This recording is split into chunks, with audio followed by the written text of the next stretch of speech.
All right, y'all. Well, you'll have to pardon the mess, but this is Tracy with M&T Outdoors.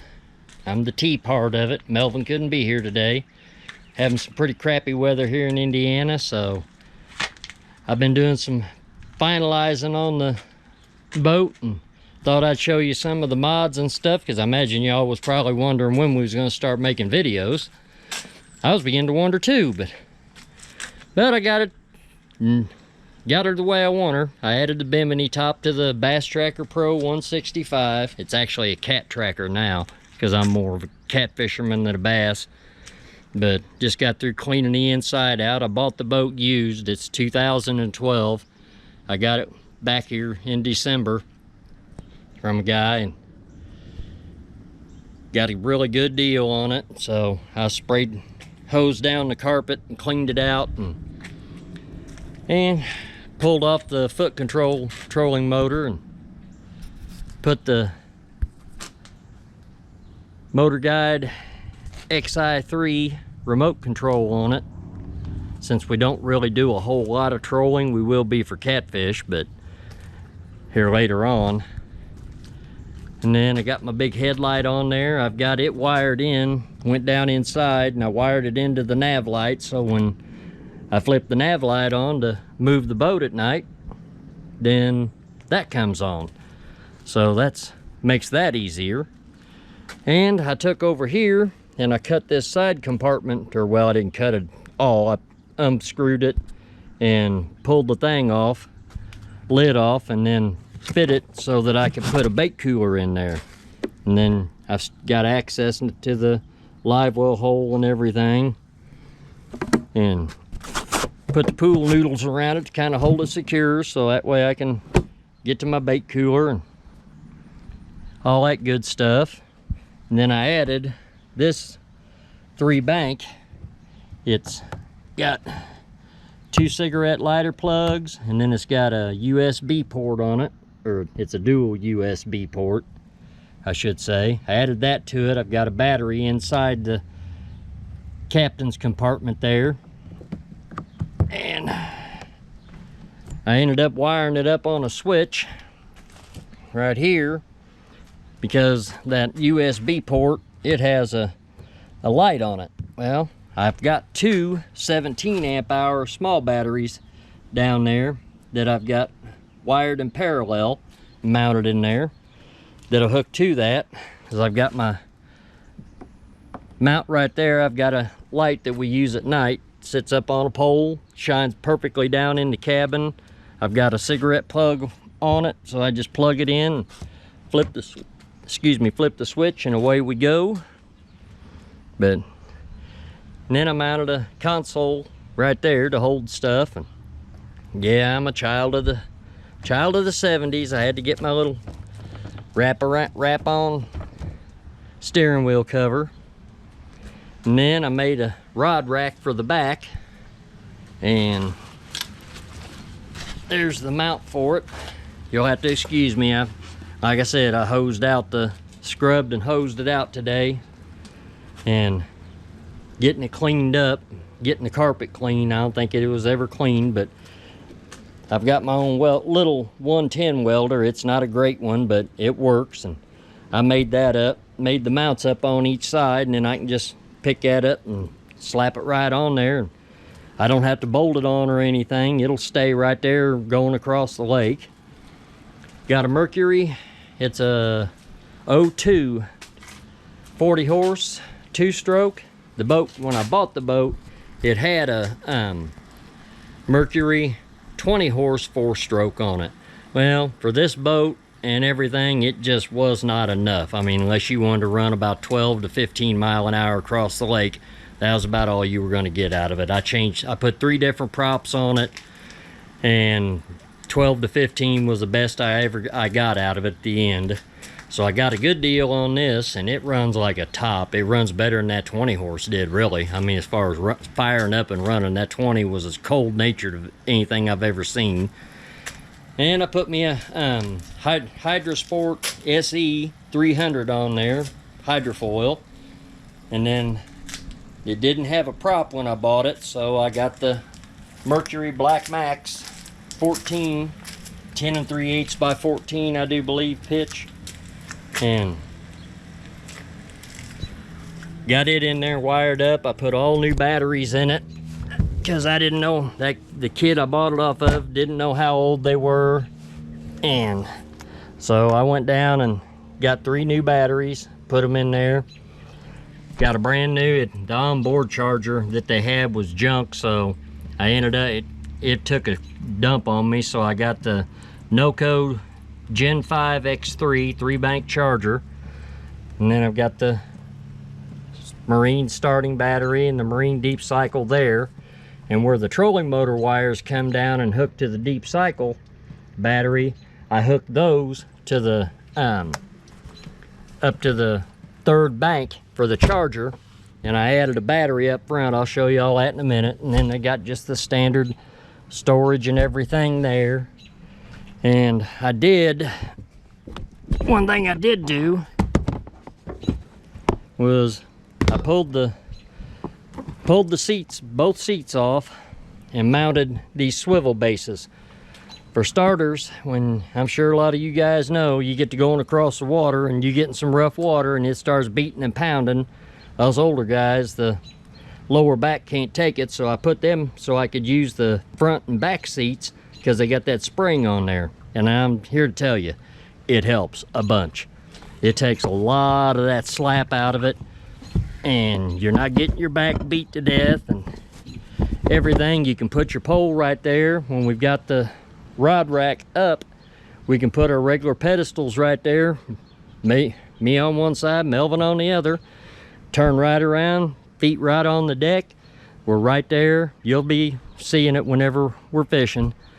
And then I bought me some holders, mounts for the anchor light and nav light, because they were just laying free in the boat and I didn't like that. So I had a set like these on a 98 Triton that I had back when I was fishing the semi-pro division for bass, and that gave me the idea to try to find these little clips right here. Got them from Bass Pro, and they hold them tight, so they're all in there real good.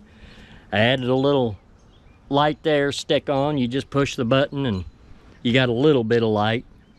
And for what we're doing with our 7'6" rods, it was a pain in the butt trying to get them into the rod holder holes. There was only 4 rod holder, room for 4, with our bait casters and everything. You had to really shove them in there and get them staggered so they'd fit. Well, I found this at Bass Pro and I mounted it. It's on there good and tight, secure. I've got it heavy duty zip tied to that. It holds 9 rods. You can just stick them in there and take off down the lake, and they're easier to get out than trying to fight those out. I mounted that up there just in case we want to throw a rod off the front, one side or the other, you know, an extra. And it holds a fillet knife for cutting bait. And since I was getting rid of that, I went ahead and let me move this back so you can see it. I'll have to set the camera down a minute.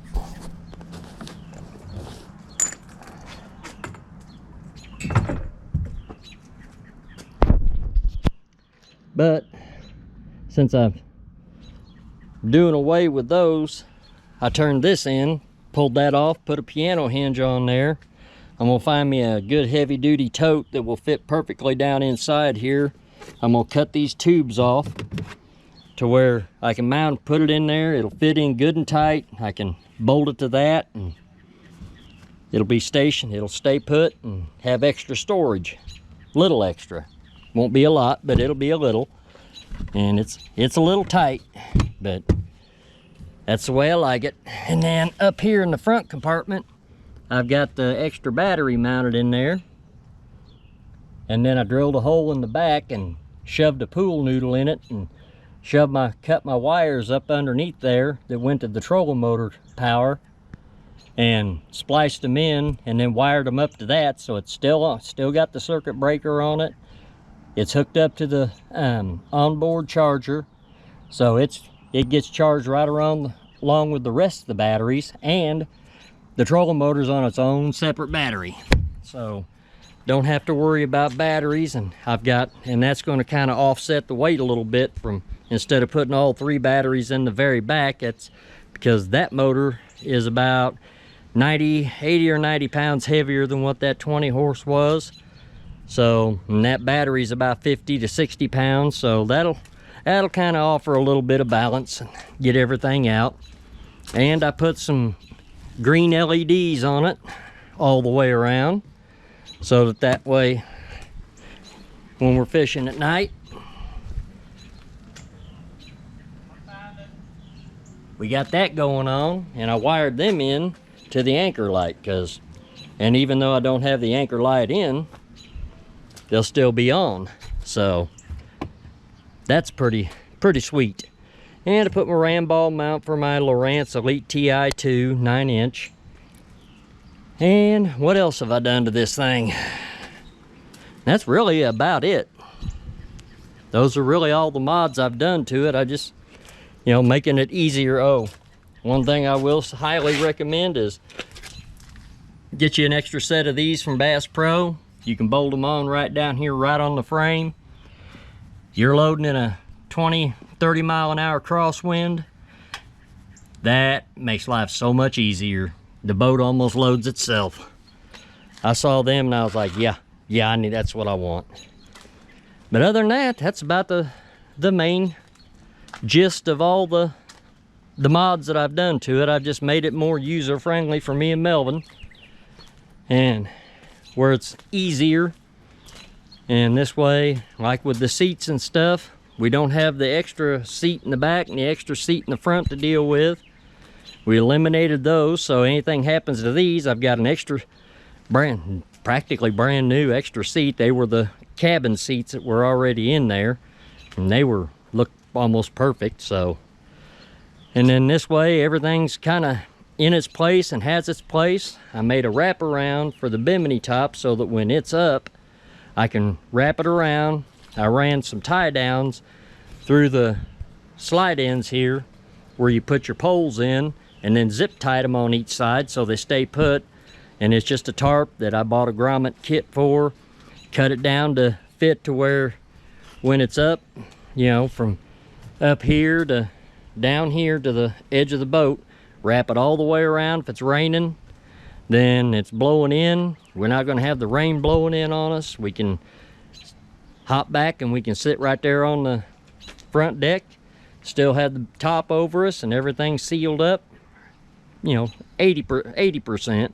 It's not going to be perfect, like a perfect cabin, enclosed cabin. I mean, you're still going to get a little bit of rain, and you're going to get wet when we get out to, get a fish or what have you. But yep, that's all the stuff I done to it. So far, this is the first bass tracker I've ever had. Oh, bought a stick-on tape measure, so that way we can just throw the fish right up there and measure it. And then I put that rod holder there. We stick the landing net down in there. I've got a bungee cord. I hook it on there and hook it in the bottom. You can drive down the road with it 70 miles an hour. Doesn't go anywhere. And everything I've done's just been to conserve space. I mean, it's a 16-foot boat. It's not a huge boat. And with 2 people on there, that's not a ton of room left over.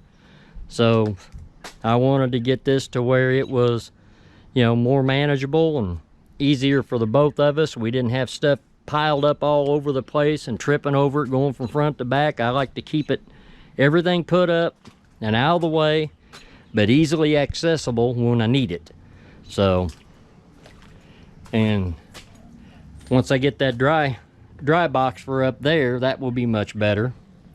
I also ordered, whenever I got the new 3-bank charger, I got this plug. It's a waterproof 3-prong plug. You just plug your extension cord into it. It's plugged into the battery charger in there. No worries. You don't have to open the door and pull and try to hunt for the cord and everything else. It's just right there, easy peasy. everything's ready to go. But we're gonna start, weather's starting, hopefully gonna start straightening up. Spawn's over here, pretty much 90% over, I would say. And we're gonna start getting out and getting after the catfish and catching some other stuff, maybe some bluegill, crappie, maybe some bass. We may go after some walleye. A bunch of the lakes around have got good walleye populations now, so we'll probably be doing some walleye fishing. And just want to kind of show you the boat and show you the mods I made, and maybe some of them, you guys that own a boat like this, you know, with 2 guys fishing and you can only hold 4 rods, that's, you know, that's not great. So, but this little rod holder here, it was $29.99 at Bass Pro Shop. It's actually one you put the rods in. It's got a handle right in there and you carry it. And I was like, that'd be great. Just stick them in there, and then when you get ready to fish, you just grab them, pull them straight out instead of trying to fight them in and out of those tubes and hitting back with 7'6" rods. They're hitting back here at the back and all over, and it was more of a pain than anything. So that is definitely going to free up a lot of space. But there she is, folks, and we'll probably be getting out this coming weekend and see if we can't get some catfishing video for you, and hope you all like it. Thank you.